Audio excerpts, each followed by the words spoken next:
तर स्वागत आहे तुमचं आजच्या मिनी ब्लॉगमध्ये. छोटाच ब्लॉग आहे आणि माझी ब्लॉग नाही येत आहे, तब्येत बरी नव्हती माझी, त्याच्यामुळे मग मूड नसला आपला तर ब्लॉग बनवत नाही. माझे बरेच शॉपिंगचे व्हिडिओ जे आहेत, जे घर डेकोरेशन करायचे ते व्हिडिओ पेंडिंग आहे. मी छान वस्तू आणलेली आहे आणि ज्यांना ज्यांना असं घ्यायचं आहे आणि त्याच्यातून कमाई पण करायची आहे, त्याचा प्रॉपर व्हिडिओ मी घेऊन येणार. आज माझे कस्टमर आले होते जे माझ्या इथून साड्या नेतात, रेग्युलर कस्टमर आहेत माझ्याकडून. ते 5,000 रुपये महिन्याच्या साड्या नेतात. तर आज त्या साड्या द्यायला आल्या होत्या आणि हे माझं कस्टमरनं म्हणजे खूप वर्षापासून तर आहेच, जेव्हापासून माझा व्यवसाय केला आणि खूप जीव लावतात त्या मला. एक कस्टमरने तर एखाद्या आईसारखं करतात. आता ज्या आल्या होत्या आज त्या माझ्यासाठी सोफा सेट घेऊन आल्या. त्याच्यानंतर बॅग, ट्रॅव्हलिंग बाहेर न्यायसाठी बॅग आणली. 1,000 रुपये यांच्यासाठी पण दिले की अधिक मास आहे म्हणे. तर मला ते द्यायला आले होते. त्यांनी दाखवते तुम्हाला काय दिलं तर हे बघा, त्यांनी ना मला सुंदर असं सोफा कवर दिलं आहे कॉटनचं, आणि ते पण हँडलूम, म्हणजे हाताने विणलेलं आहेत हे. आणि मी हे टाकणार, तुम्हाला सांगेल टाकल्यावर पूर्ण दाखवणार आहे.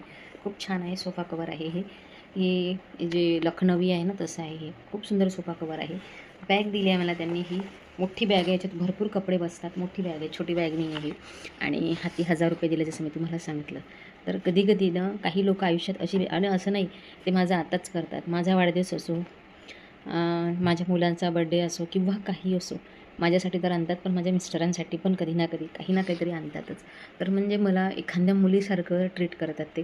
खूप छान वाटतं जेव्हा फक्त ना पैसा नाही, पण पैशासोबत जेव्हा आपल्याला रिस्पेक्ट देतो, कस्टमरच नाही तर कस्टमरसोबत आपण आपली इज्जत सुद्धा कमावली आहे त्यांच्या नजरेमध्ये.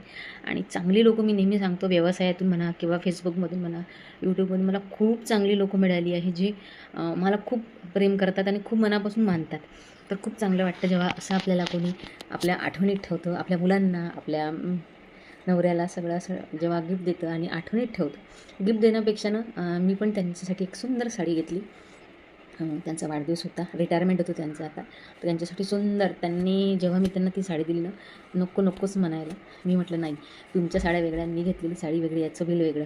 तर त्यांना ती साडी महाग झाली करत होती, पण माझ्यासाठी किमतीपेक्षा ना त्या व्यक्तीने ती घातली पाहिजे. आणि घातल्यानंतर ना मी जेव्हाही जे पण त्यांना माझ्याकडून साड्या नेल्या ना, खूप चांगल्या निघाल्या आणि त्यांना आवडल्या.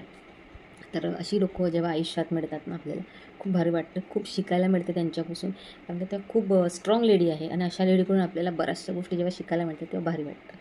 तर खूप छान गिफ्ट आहे. मला त्यांचं गिफ्ट खूप आवडलं. माझ्या मुलांनीसुद्धा, जसं सांगितलं, मुलांसाठी सुद्धा त्यांनी पैसे दिले. तर पैशापेक्षा ना आपल्या मुलांची एवढी काळजी घेतात. कोणी वाढदिवस जरी असला ना माझ्या मुलाचा आणि त्या आल्या, तर तरी त्या हाती मुलाचे पैसे देतात. जर त्यांना मिठाई पण आणली माझ्यासाठी, तिथे सांगितलंच नाही, मिठाईसुद्धा घेऊन आल्या.